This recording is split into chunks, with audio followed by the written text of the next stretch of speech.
Okay, welcome to the next lecture. Today we're going to talk about arrays and a bit of memory, because arrays have to do with like low-level representations of things in memory.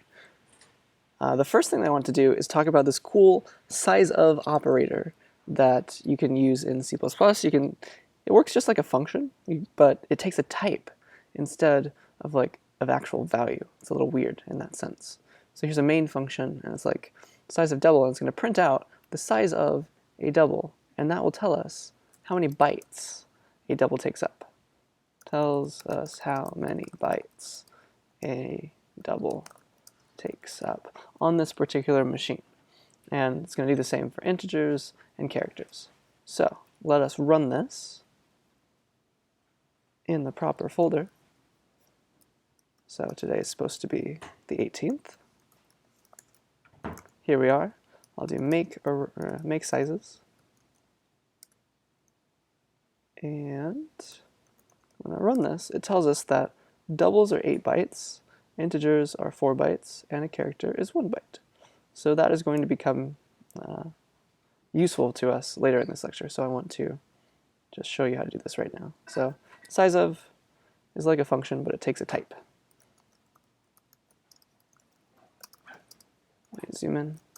Function, but it takes a type as an argument and returns how many bytes are in that type.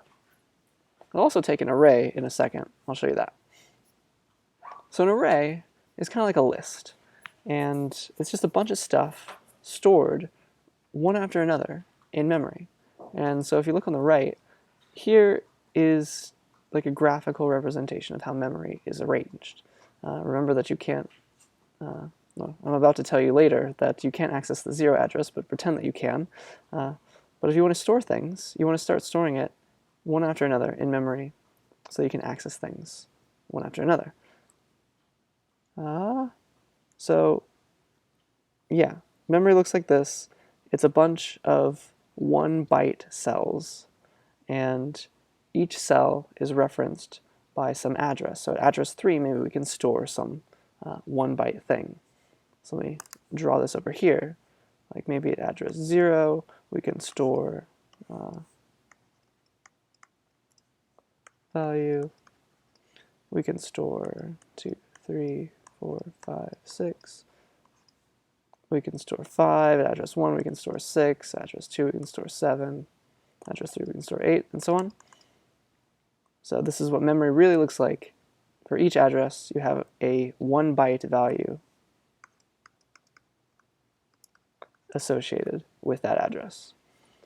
And now I just told you, or we just saw, that integers take up more than a byte. So that's a bit interesting, isn't it? That means that if you want to store integers now, you have to save an integer in multiple bytes at a time. So like pretend like our integer starts at address 10. An integer is 4 bytes long, so that means that if we were going to store the integer number like 42, it would end up taking the entire 4 bytes here somehow. It'll actually have a lot of zeros, and we'll talk about exactly how it's arranged, but you can think of it as just making one big box out of all of these 4 bytes, and somehow they make up the number 42. Okay? So that's what's going to happen there. And so I guess the running example right now is going to be that we want to store a sequence of things like the midterm scores, because you're about to take your midterm, and then we want to compute the address of that thing. So that's a good contrived example for we want to store a bunch of stuff. We want to store a bunch of midterm scores. And arrays are the way to do it. If you're coming from Python, arrays are very, very similar to lists. And they work in much the same way. You can index them using that indexing operation. Actually, argv in your command line arguments is an array. So in memory, we want to store a bunch of scores. Maybe these can be decimal numbers, because maybe you can get partial credit, right? So we want to make an array called scores, and we want to give it like 5 things. And so here's how we do it. We'll declare it this way. This is the correct syntax. So the type of things inside the array is going to be a bunch of doubles. So we'll say double. And the name of the array is called scores. And the fact that it's an array will be referenced by these brackets right here. Remember argv now? It looks exactly like this. So there's 2 ways to do it. This first way is just you give the size of it with it, because it's got 5 things. Let's just say it's an array of size 5. And we'll initialize it with this brace notation, which only works when you're initializing and declaring at the same time. So we'll say 10, 20, 30, 40, 40, 50. And this will make an array in memory called scores and of size 5, and we'll draw it like this. So in memory, it makes this box of boxes. Scores is its name, and it's got 5 things: 10, 20, 30, 40, 50. That's how we'll draw this. Okay? And so now we have an array called scores with 5 different things in them. Alternatively, you could have said this: double scores with no number inside of those square brackets, because you're about to initialize it at the same time. So C++ knows how big it was. So C++ compiler, or G++, knows, let me just say the compiler, and maybe I could type it. The compiler knows how big the array is, so you don't technically have to give the size. All right, and this brace notation only works when you're declaring and initializing at the same time.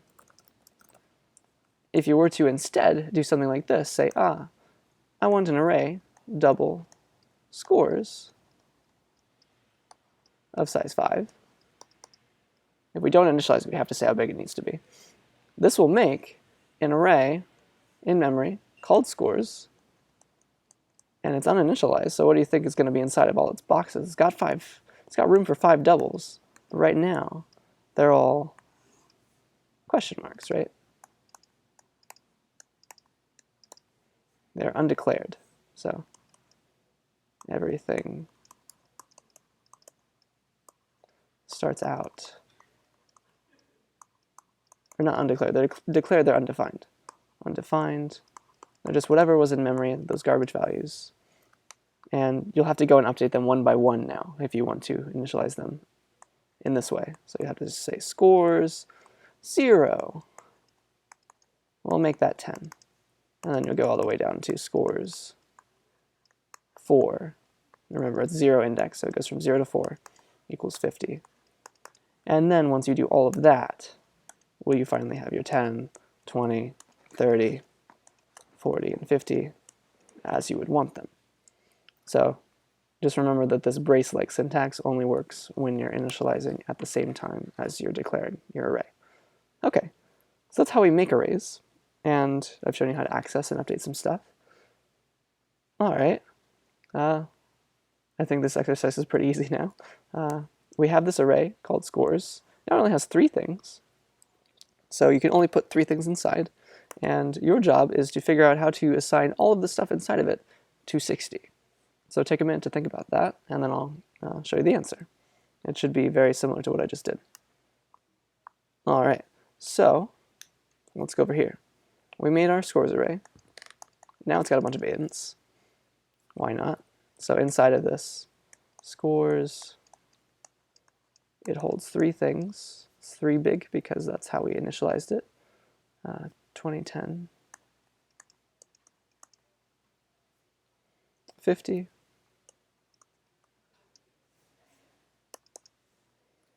And we want to assign every value in it to 60. So we'll have to say scores 0 equals 60. Scores 1 equals 60. You can technically do this on one line, but we're going to be very pedantic and write everything out. And so after that, at that point, that'll change everything. So score starts out as 20, 10, 50. And then after these lines, we'll change the first thing to 60, then the second thing to 60, and then the third thing to 60. Okay? So that's the syntax for that. And yeah, I guess the things that I want you to keep in mind right now are arrays hold a bunch of values. You can make them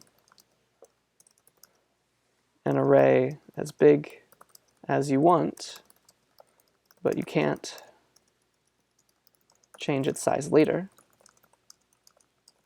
So by initializing this array right here to be of size 3, we could never store a fourth thing, for example. You can't make it bigger. And then, let's see, they could hold a bunch of values, and the values inside an array are right next to each other in memory. And I'll talk about that later in the lecture. So, all right. Now again, here's another example. Think about how to, after declaring this array and initializing it to 20, 10, 50 again, we want to increment each element by 10. So think about how to do that. And once you unpause the video, we'll talk about how to do it. 2 different ways to do it, actually. So going off the previous example, maybe I can just copy this. That would save me time. Hee. Aha. Okay, we're good. I'll copy that, put it here. Forgot the last part of the semicolon. Oops. There we go. So the logical thing would be, given the previous pattern, you'd say, all right, scores 0, like plus equals 10, right? Something like that. I'm going to do that 2 more times. Or what we're going to get into is, this will get tedious the larger scores is, right? So maybe we should use a loop. So alternatively,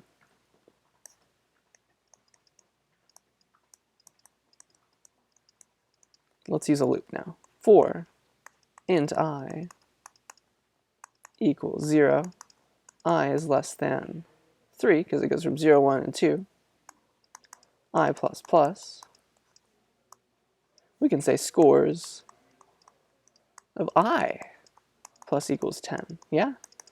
And now if it was a huge array, we would end up very easily adding 10 to everything and not having to like write a separate piece of syntax for that. That would be a lot of lines if it was 100 size scores, if we didn't use an array, or if we didn't use a loop, sorry. Okay, so that's beautiful. And now, things can go wrong. Remember what I said about how arrays can have any size you want, but you have to declare that size at the very beginning, and you can only use that many elements. Right here, there is an error. See if you can spot it. It's the fact that I is ranging between 0 and 3, including 3. How many indices can we access here? 0, 1, and 2. We only have 3 things in this array. So if you try and access the 4th element, you might get a runtime error. It is undefined behavior is what it is. So that is a large issue, and you should watch out for it accessing elements past the array, because that will usually be the place that you access. It's pretty hard to access the -1 element of an array, but it's pretty easy to mess up the end bound.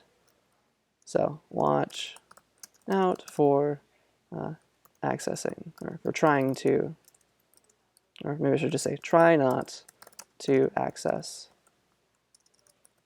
past the end of the array. That is undefined behavior. which means anything could happen. You might get a runtime error, and we've gotten a lot of those when we were using argv and those things didn't exist. Or the program might just read whatever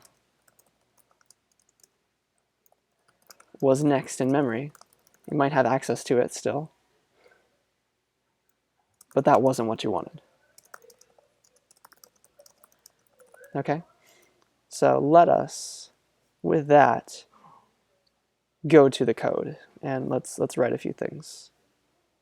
So here is an example file with a lot of the stuff that I've talked about. So we're making an array called scores with a bunch of stuff in it.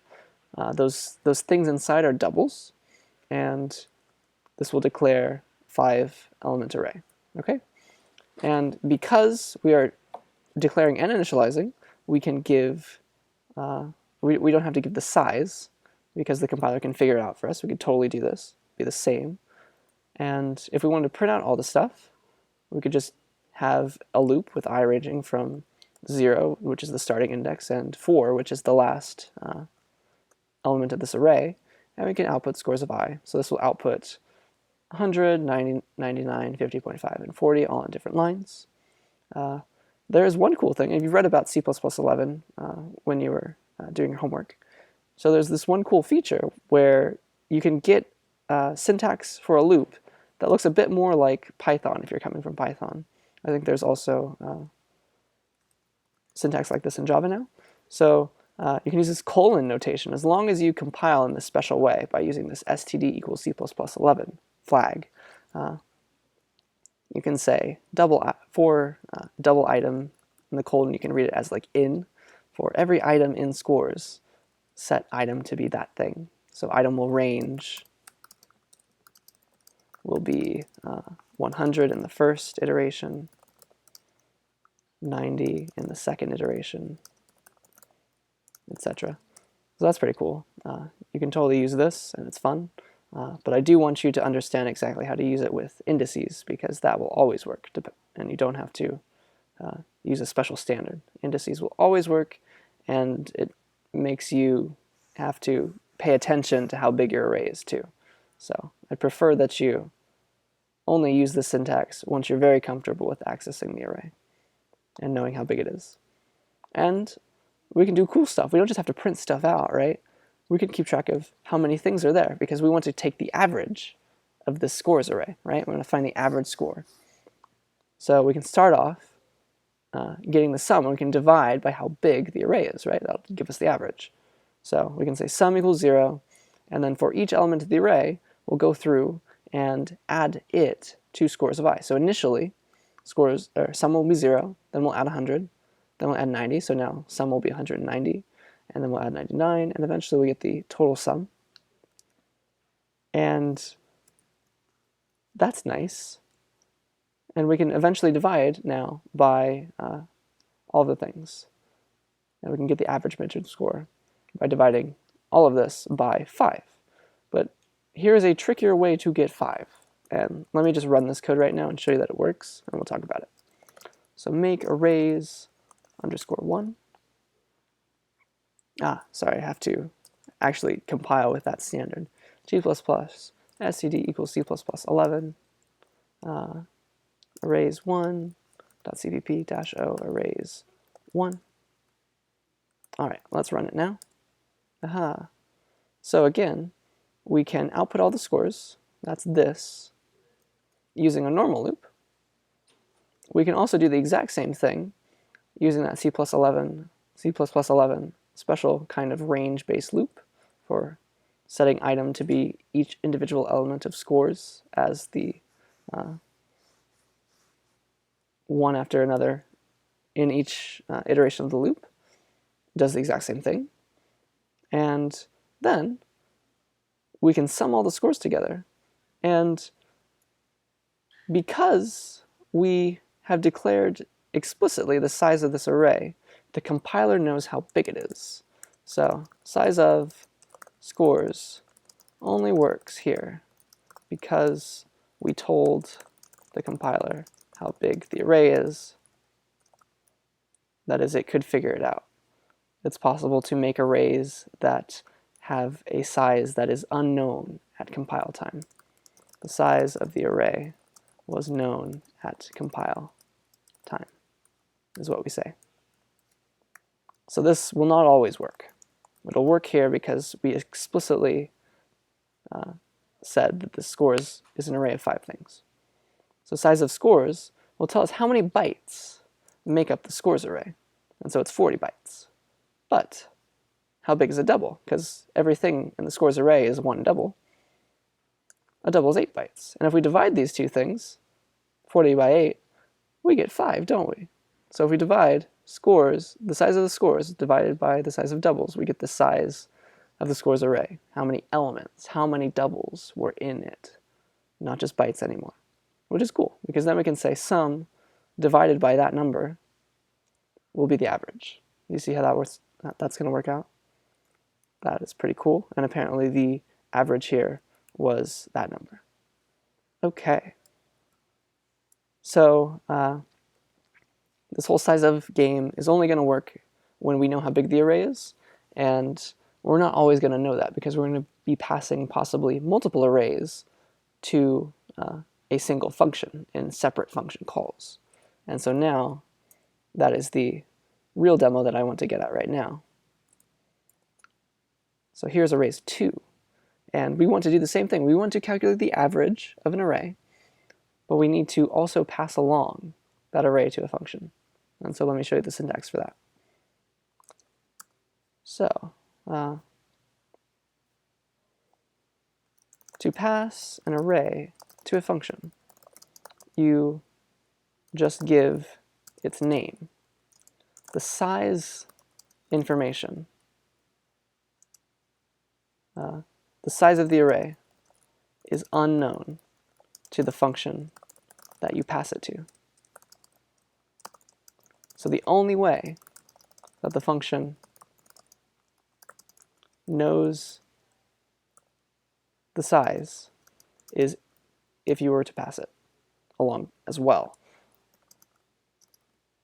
So let me make sure that sentence makes sense. Known to the function that you pass it to, so the only way that the function knows the size is if you pass it along as a second parameter. Okay? Or in this case, it's argument. Okay. So with that in mind, we're going to make an average of array function.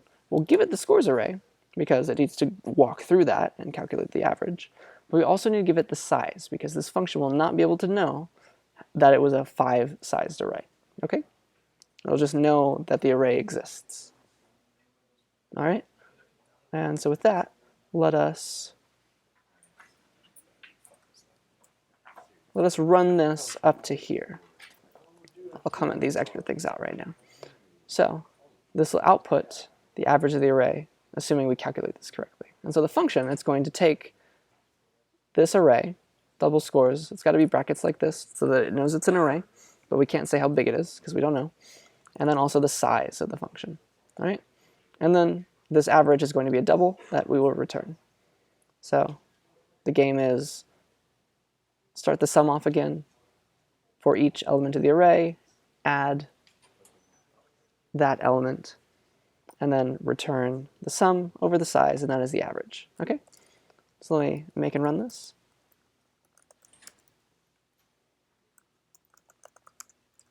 All right, so again, we get the same thing. And let me walk through how this is working. So up here, inside of average of array, we're going to have a few local variables, right? We have scores, size, and sum, it looks like, and also I. So let me just put all these things here. Scores, which will be 5 things, right? It's got 100, 90, 99.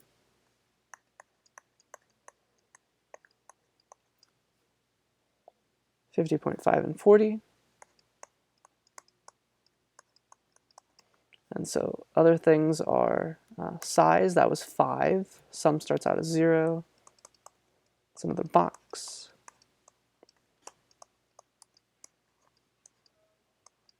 And then also inside of our loop, we're going to have an I variable. It's going to start out as 0, right?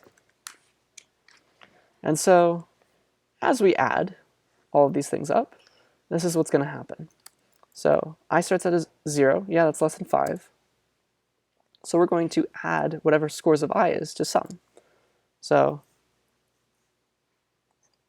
this right here is scores of I. Okay? And with that, we can say, all right, sum equals whatever it was plus scores of I. Sum becomes 100 initially. Then I plus plus makes I 1. Size never changes. And now scores of I, well, that becomes 90, yeah? And then we're going to make that, sorry, sum becomes 100 plus 90, 190, and I becomes 2. And eventually you're going to get to the end, and I is going to be pointing way over there, and you're going to be done, and you're going to have a sum that is large, and you'll return the sum over the size. Hopefully that makes some sense. And let's see here. With that, I think that makes a lot of sense so far. Okay, so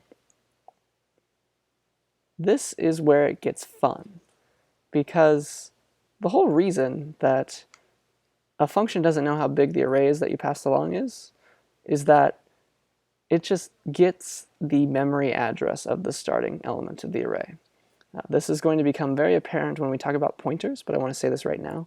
An array is represented by the starting address of its first element. Okay? I don't expect this to make any sense at all right now, but I want you to have seen this sentence because it's going to be very useful for us later. And the reason for that, the reason I'm bringing it up right now is because we can actually change the array. It's not getting copied, just like when we pass along size like as 5, like size over here was 5, we pass along it. If we update size in this function, it's a separate size variable. But it's different when it scores, okay? So size in the average of array function, size is a local variable that is separate from main's size variable. So if I were to draw that like as a stack diagram, so here's main. It's got a size variable. It's 5. And average of array, I'll just call it average right now. We'll call it size. That's got its own size variable. These are separate from each other, okay? And so if I change this one to like 100, that doesn't affect this one down here. But the thing about arrays is it's not the same. So while the array lives down here, we have like a way to get at it and change its stuff, like scores. Scores. You can actually update arrays. You can update the elements of an array that you pass along. This is very different than when you pass along other types like ints and doubles. Any other argument that we've used so far just got copied, like in this example over here. But arrays are special because of this whole address thing. So let me show you that working. So I'm going to edit the array. I'm going to give everybody 100, and I'm going to change the size to 500, okay? And I'm going to print out all of the elements, and then I'm going to print out main's size, all right? And so given what I had just said, think about what the output should be now. What is allowed to change? So I'm going to call this function, average of array. It's going to do its stuff. It's going to change scores. Is that the same scores that exists down here is the question. It's going to change size, this size. is that the same size that's down here is the other question. And so sum never changes. Size is actually going to change, so it's going to be whatever that was divided by 500 now. It's going to be a weird number. But we need to see what's going to happen to scores and to size. Okay? So let's run this. I saved it. Let's recompile. Rerun. Okay. So now, what's happening? We touched the scores array in this function. This did not get copied. We're able to change the actual values. Size, on the other hand, that was a different kind of variable. It wasn't an array, and so size didn't change. Size has new space made for it, it's a copy. Scores, on the other hand, is a reference to the old scores. And you can think about this as making sense in this way, because maybe scores was super huge. It makes sense that C++ isn't copying that array when you call a function with it. Yeah? That's how you can maybe think about it. That's one of the reasonings behind this. So yeah, you can actually touch the elements of the array that you pass along inside of a function. It does not get copied, which is weird. That's something we're not used to so far. Okay, so now I think we have two final iclicker questions, but of course you can't actually answer them. But please try to pause this video and see if you can do this yourself, even though you're not getting any credit for it. This is important. So here's your array, ARR. It starts out as this. See what's happening.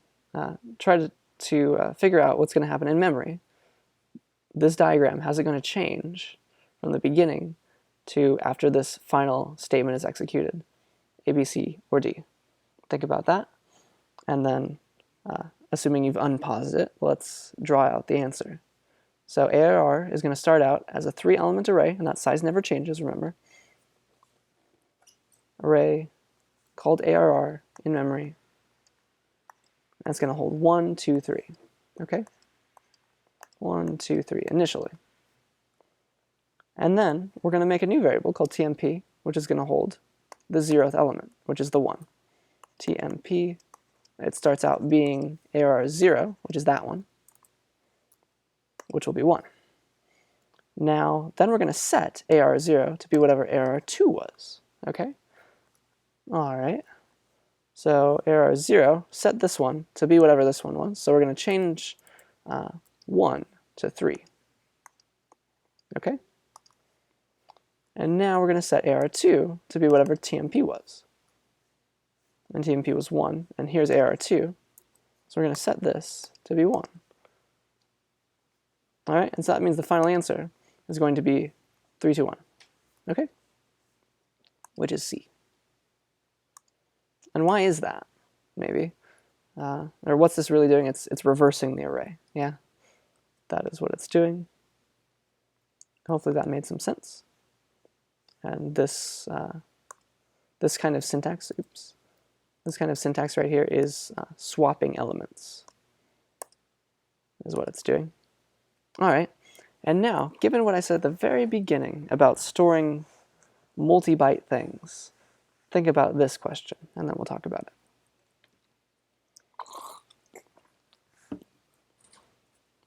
All right, so I'm going to draw this diagram again. Int scores array equals 10, 20, 30, 40, 50. All right, and those are hex addresses, but don't be scared. We'll make it work. So 10, 20, 30, 40, 50. That was a little too big, but okay. Maybe I can erase it. Nope, that erases the whole thing. Let's draw it back. All right, so this is the array called scores. And it starts at 200, hexadecimal 200. So that is the address of this first element, okay? And it's an array of integers. How big is every integer? It's 4 bytes long. So if this one starts at address 200. That means this single int takes up 4 bytes. And that means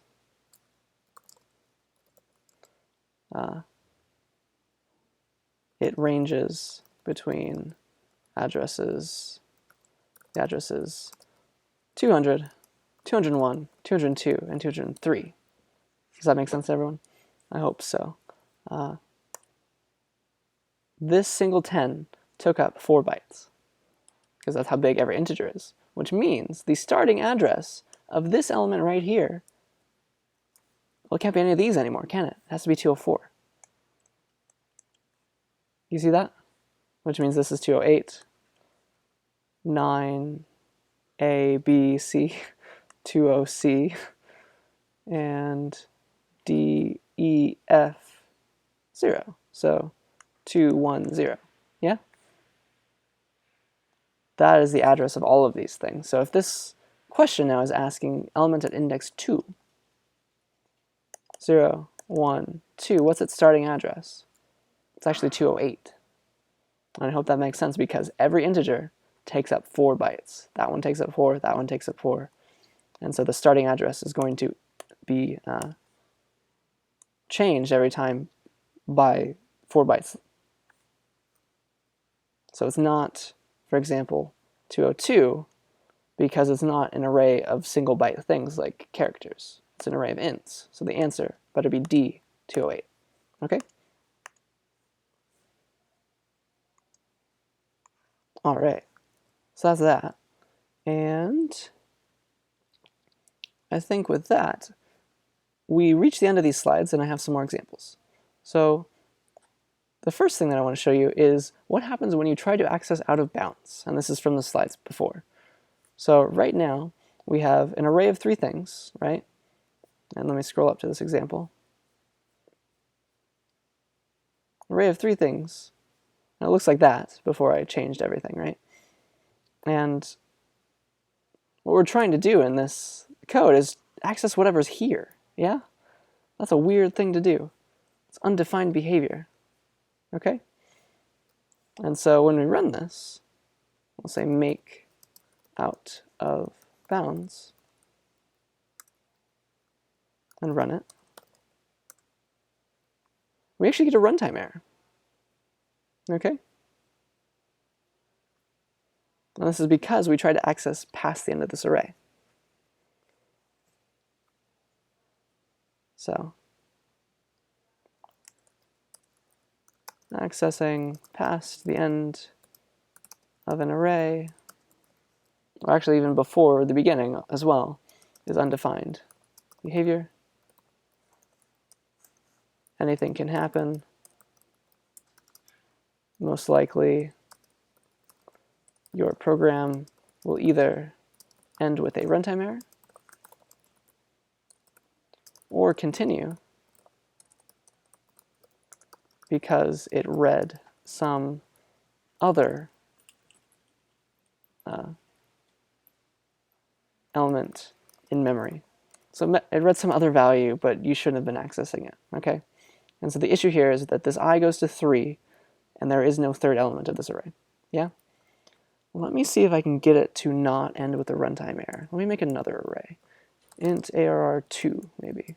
Just like 1, 2, 3, 4, 5, 6. Let me give a bunch of stuff. Let me try running this now. No, that still is fine. Let me make some random array variables, x, y, z, w. I want to try and get this to work. No, it's still going to end with a runtime error. Darn.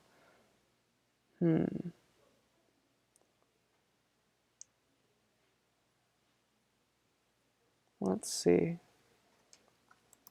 Let's make AR3 just for fun. Double P, Q, R. I want to try and get this to run. No, it's not going to work for us. All right, well, let's go back to what we were at, and I'll show you. Let's try the other option. It's possible that because we're writing to this array, that it's going to do weird stuff. So let me comment this out for a second, copy it all over here, and try this. Let me just output stuff. Cout arr I and L. Maybe if we just try to read, it won't have a big deal, or it won't have a problem. There we go. There we go. All right, so apparently in memory, right after this array, it was holding, remember, ARR was holding 10, 20, and then 50. And this was at some address, I don't know, address 100. This was address 104, because these were they doubles or ints? No, they were ints, so it is 104, then 108, and if this was decimal, like at 112, there was something here, and it was some big number. And we tried and read it. We tried to read it, and we had access to the memory, apparently. And that was the value, was that weird thing. So that just goes to show you that weird things can happen, and sometimes it's not a runtime error. Eventually, if we try to read too far, I think we will get a runtime error.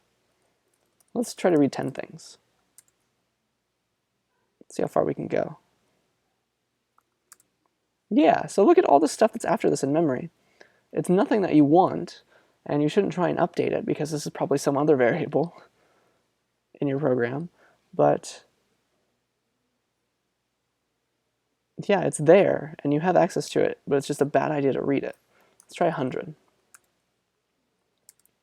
All right, we can still go that far. We can read all that memory. Let's try 1,000. Oops, recompile. Because eventually we're going to run out of access to that memory. No, we're still going. 10,000. There we go. Eventually, we reach the end of the memory space that our program has access to. And that will give us this thing called a segmentation fault, which we will talk about in detail in the lecture after this. All right. So deleting all this, bringing it back to how it was.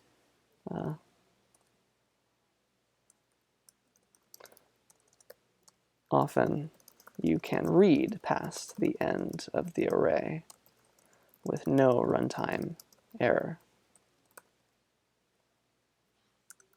That is really weird, and you should never do it. Okay, hopefully I have made you significantly uncomfortable, and you will never try this, but that is the secret. You have access to low-level memory stuff. Use it well. Use this knowledge well. Okay, the final thing that I want to talk about in this video is call by reference and call by value. We're going to talk about this a lot when we talk about pointers, but you have a homework that's going to come out that talks about these two things, and I want to make sure that you've seen it before. All right, so call by value is what you expect. It's when you have a function and the variable that you pass along gets new space made for it. It gets copied. So call by value and call by reference.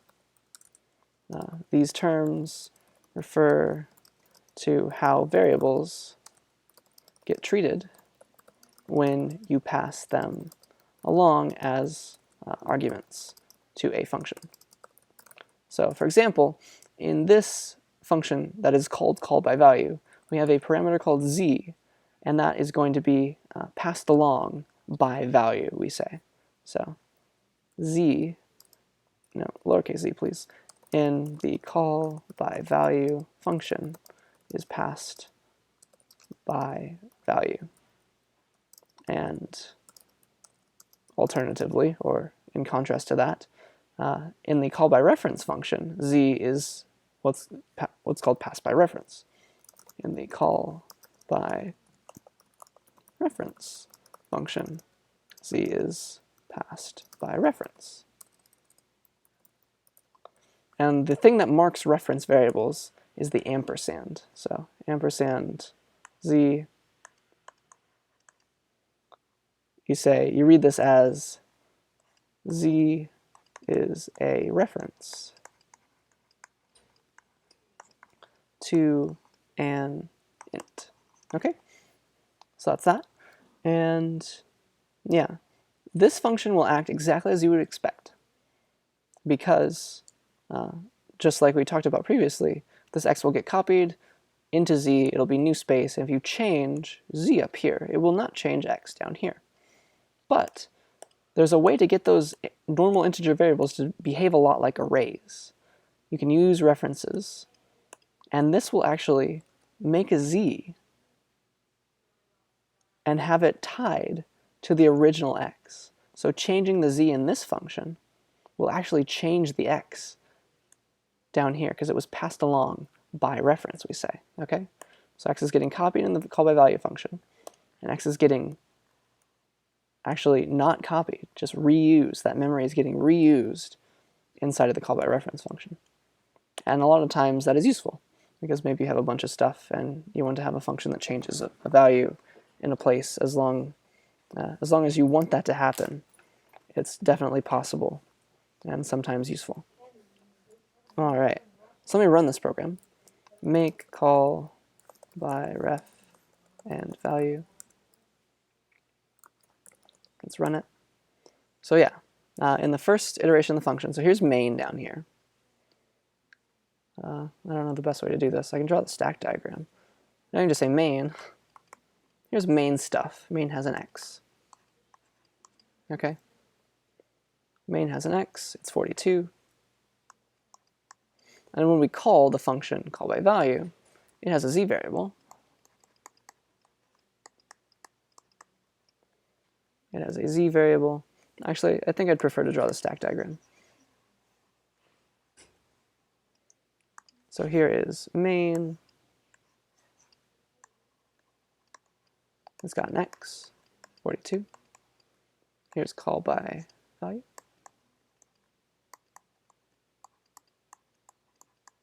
It's got a z, which is also set to whatever x was, because that's what we passed along as the argument. But it's a separate box is the thing. So z++ will make it 43. But that will not reference, or that will not update the x down here.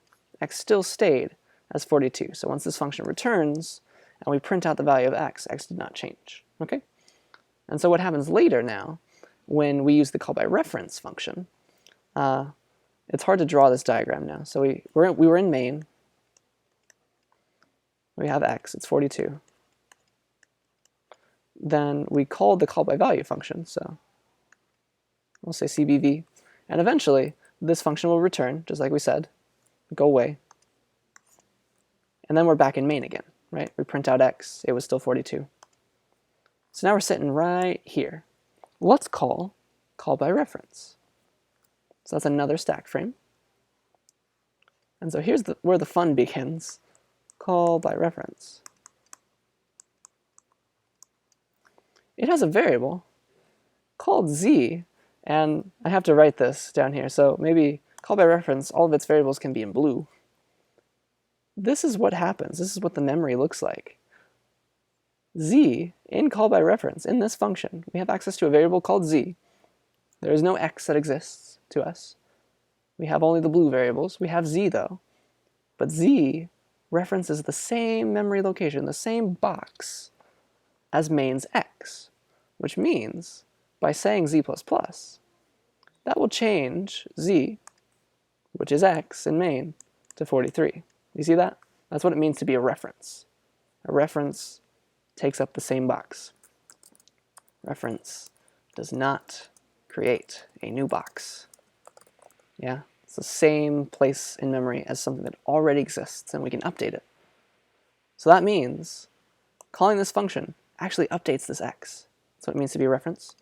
And then when we output x now, it will have been 43 because we did not copy anything. And so this is going to make a lot more sense when we talk about pointers, and that is the third way of passing along things by pointer. But that is the topic of the next lecture, and we will go over that once I get back from this conference. So thank you for putting up with me one last time.